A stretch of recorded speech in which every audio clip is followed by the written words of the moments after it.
Hello, welcome back to the circuit. My name's Mark and this is Slot Track Racer.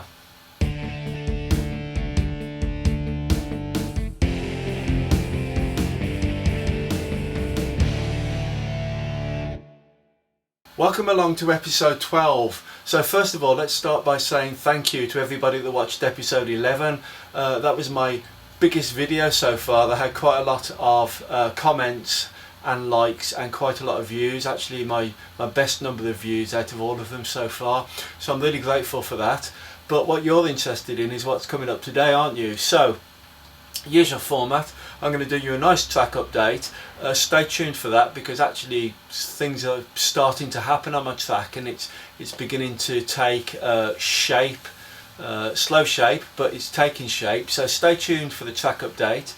And then afterwards we're going to take another look at a World Rally Championship car. So it's a car that I bought off eBay some years ago now, but it is one of the favourite ones in my collection. So we'll take a look at that car, and then after we've had a real close-up look at it, we'll put it to the test. So in time-honoured fashion, I'm going to do a 2-minute challenge. So give it an endurance race. How many laps can it do in 2 minutes, and what's its fastest lap time? And then after that, I'm going to set up one of my pacer car races. So I'm going to get 3 cars going down this circuit, and we can see if the car I show you can beat the 2 pacer cars.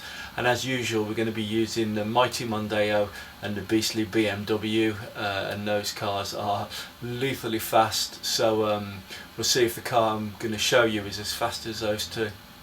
But that's a lot to get through, isn't it? So the best thing we can do is actually get on and do it.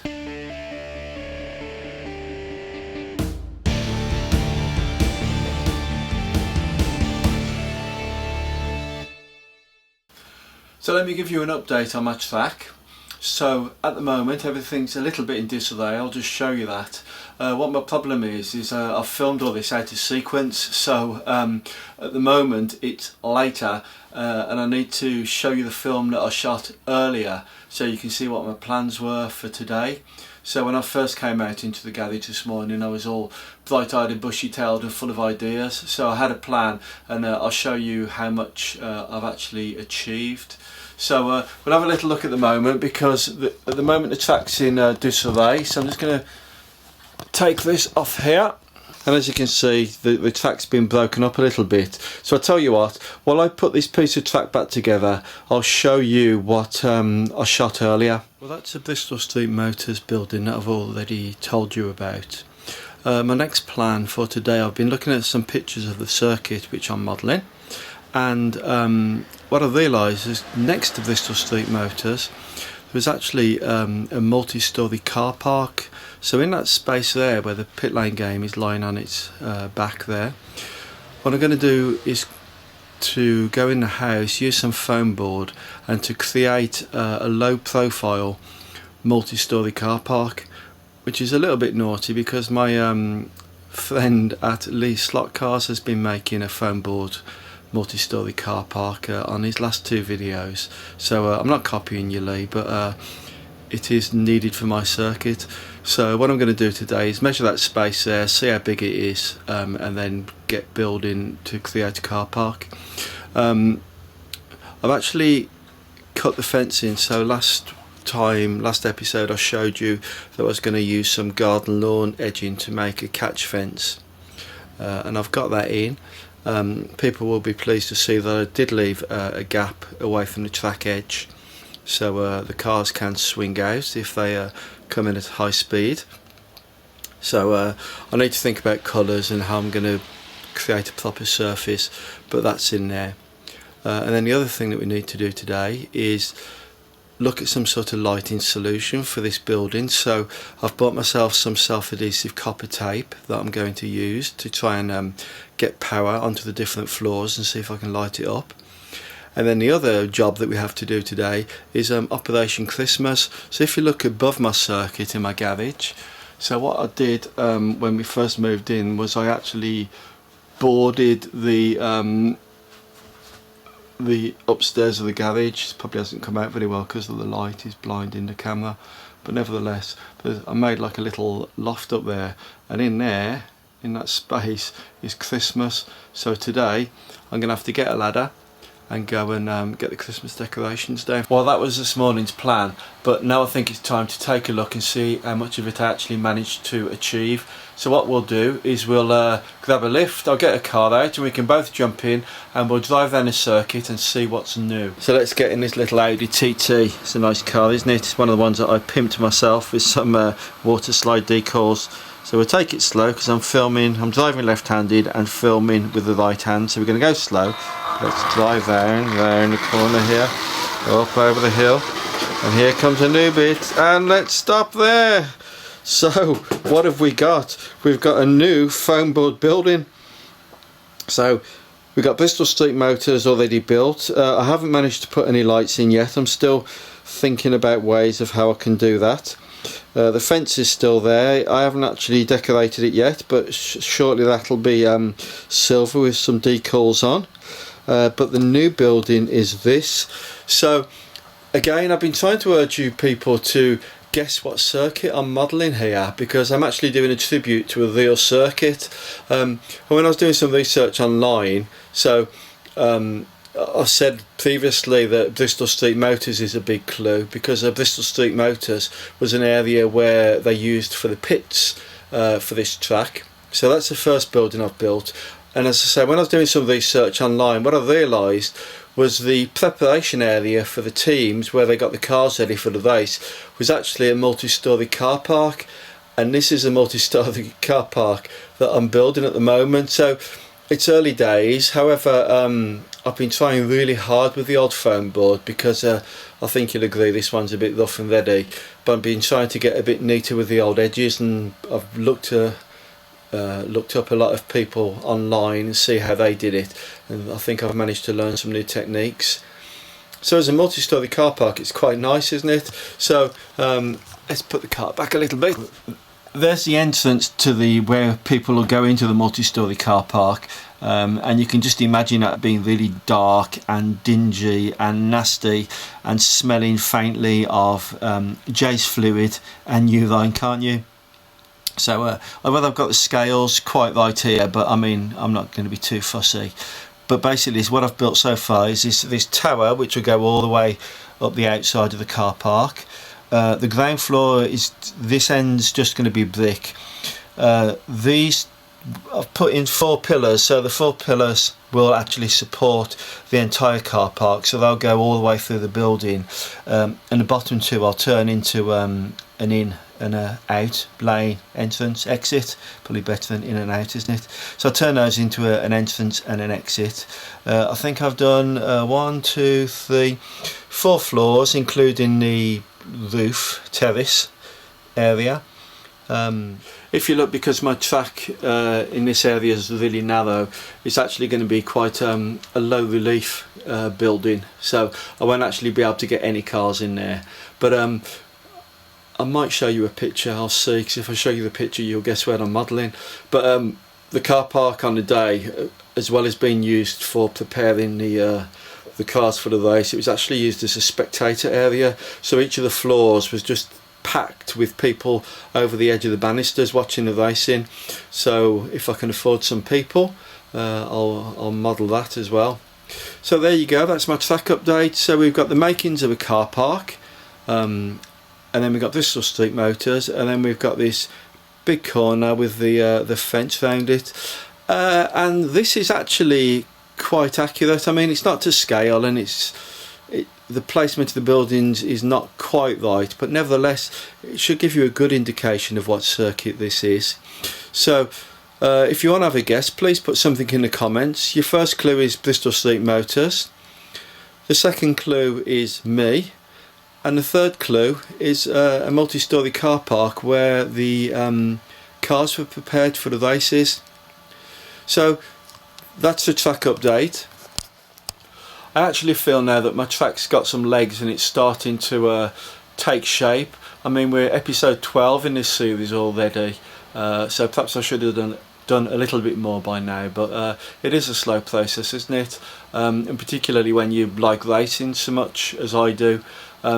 So This week, when I should have been building scenery, the son-in-law came over and he really annoyed me because he managed to get a 6.1 second lap on my track, and I haven't got anything that low. So we had a real long session, and the best I could get was 6.2 second lap on my circuit. But that's it. All your time to take it up with racing the cars around rather than getting on and doing the building. But hey, I love scale electric and I love racing, so that's why I do it. So that's the end of the track update, and now let's move on to the next section.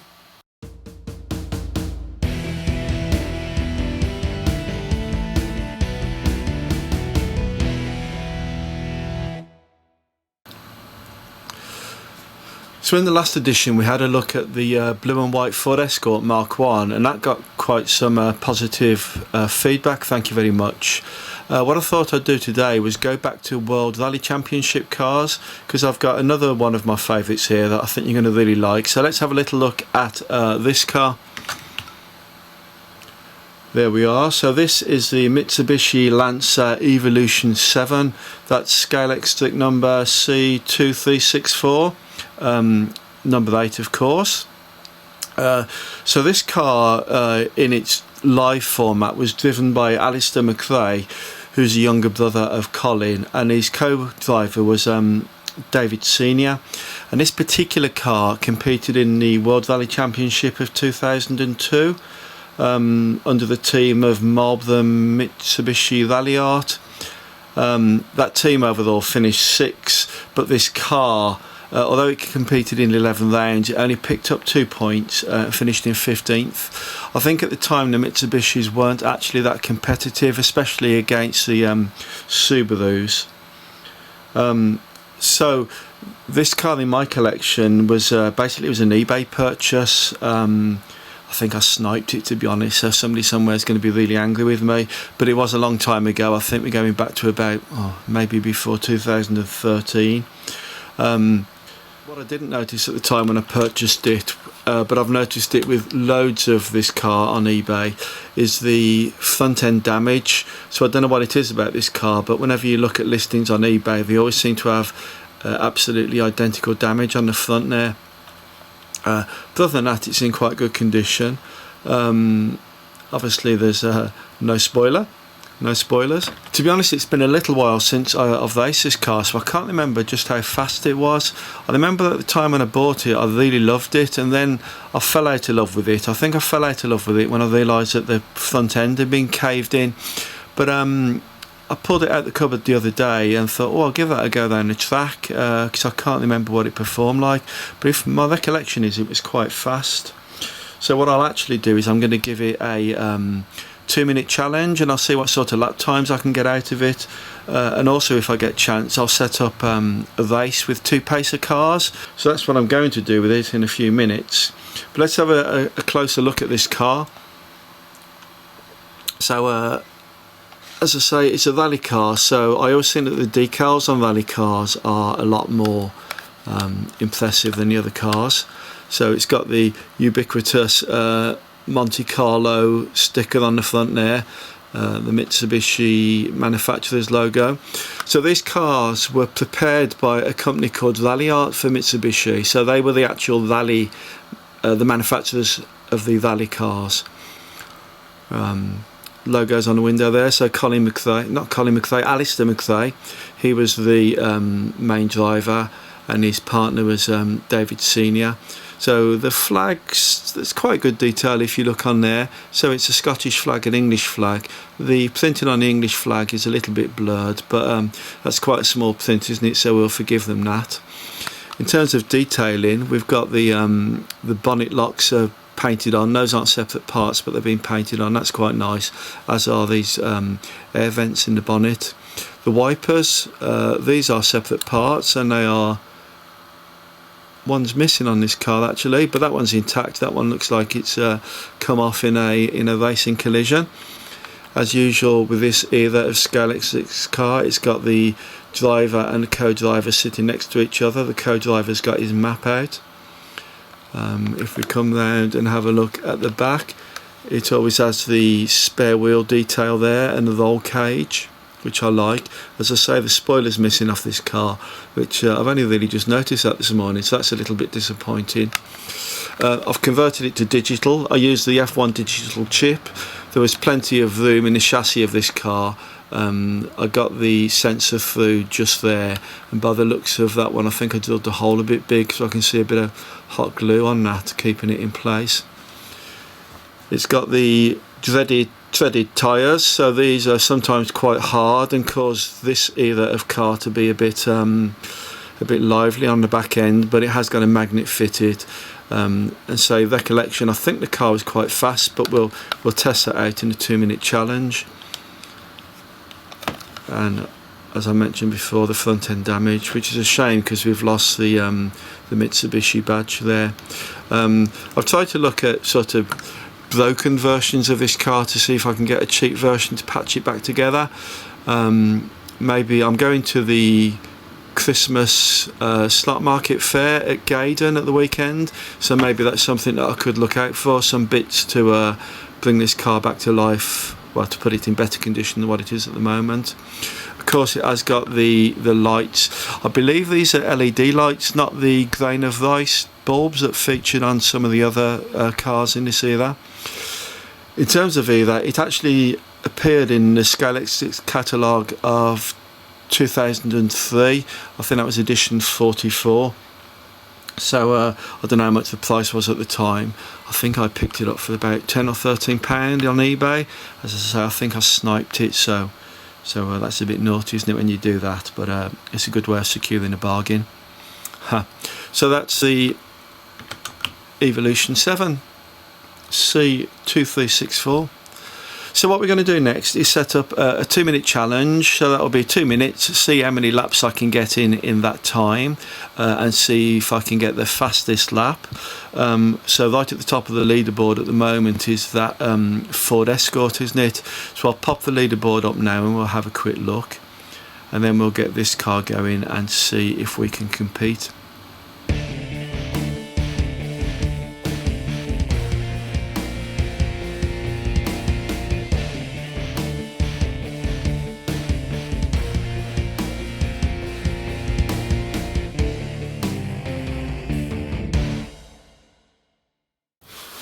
And so here we are for round 4 of the 2-minute challenge, and top of the board there is a Ford Escort Mark 1 on 16 laps with a fastest lap time of 6.3 seconds. So this is the Mitsubishi Lancer Evo, and it's off for its 2-minute challenge, and we're seeing how many laps it can get in 2 minutes and what's its fastest lap time. So it's come through there on the first lap at 7.6, that's quite slow really. But putting it back for that lap, 6.8, and that's its fastest so far. So a good car here, we're looking to get about 16 laps, and the best time so far has been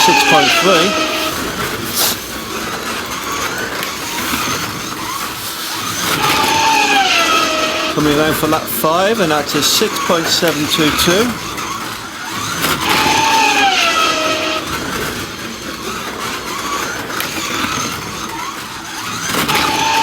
And it's starting to pick up pace now, it's doing quite well, it's on 7 laps. And that's 8 laps now, 6.553, that's its fastest time.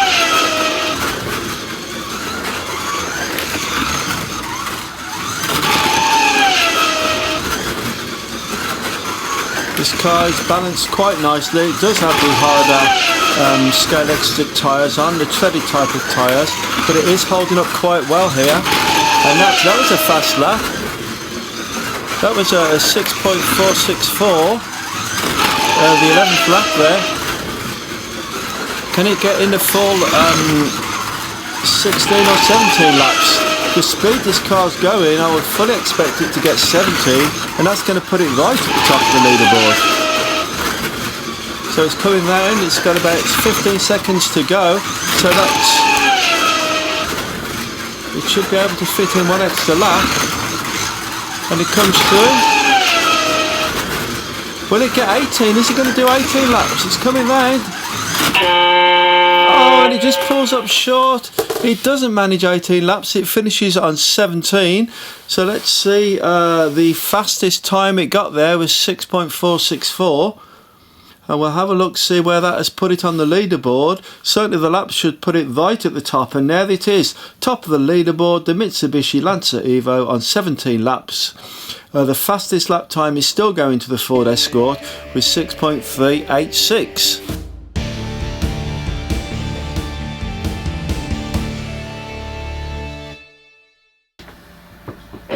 And here we are, lined up on the grid. The lights are going down and it's lights off and away we go. This is the Pacer Car Challenge with the Ford Mondeo, the BMW and the Lancer Evo. So we're coming through and the Evo is right at the back there. Coming through on lap 2, the Lancer is still at the back. Mondeo's got a good lead here. But now it's neck and neck, so the Evos come right back to the BMW, and they're side by side. It is difficult because they're both red cars, but they're side by side, going round, and yes, the Evo's got ahead. The Evo has got ahead, and there's daylight between the two. So here we are on lap 6. Can he track down the Mondeo? So the Evo is right on the back of the Mondeo, but it's got a good lead coming down the hairpin there. And yeah, I can't see him catching. He's trying to chase it down. The car's holding up well. We've got 8 laps. This is a 10-lap race. So he's got one last lap to try and catch the Mondeo. And no, the Mondeo comes through in first place. Evo was second and the BMW was third. So let's have a look at the replay there. There was a clear lead on the Mondeo. Let's have a look at it from a different angle. Can we see it from a different angle? Yes, here we go. Yeah, the lead was quite considerable between the Mondeo and the Evo. So that's a good win there for the Mondeo Pacer car. Remember, both those Pacer cars, the Mondeo and the BMW, driven by the SSDC software. And we can see the full leaderboard there.